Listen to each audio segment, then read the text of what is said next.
ወልቃይት ጠገዴ ላይ አዲስ ውጥረት ነግሷል።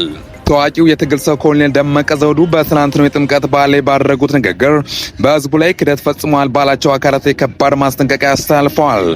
ከህወሓት ጋር ያልተቀደሰ ጋብቻ የፈጸሙ ባንዳዎችን አደብ ለማስገዛት ተዘጋጅተናል ያሉት ኮሎኔሉ የተከዜ ዘብ ለየት ያለ ስምሪት እንደሚጀምሩም አውጀዋል።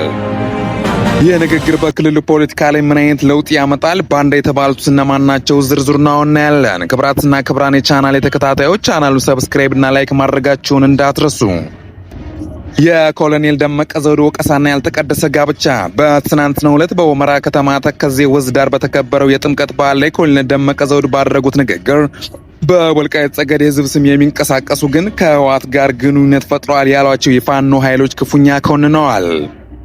ኮሎኔሉ እንደገለጹት ከሆነ በብዙ መስዋዕትነት የተገኘ የወልቃይት ጠገዴ ነጻነት በተላላኪዎችና በባንዳዎች አይሸጥም ብለዋል።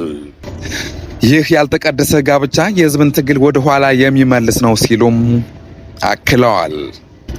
የተከዜ ዘብና አዲሱ ስምሬት። ኮሎኔል ደመቀ ዘውዱ ንግግራቸውን ሲቀጥሉ ትላንት ወያኔ የሰበረ ክንዳችን ዛሬም ተላላኪዎችን አደብ ለማስገዛት ተዘጋጅቷል ብለዋል።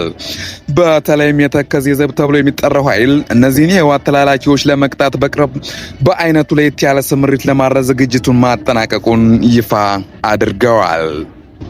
ይህ ስምሪት ወታደራዊ ይሁን ወይም ፖለቲካዊ በዝርዝር ባይገለጽም በሁመራና በአካባቢ ያለው ውጥረት ግን ከፍተኛ ደረጃ ላይ መድረሱን ያሳያል።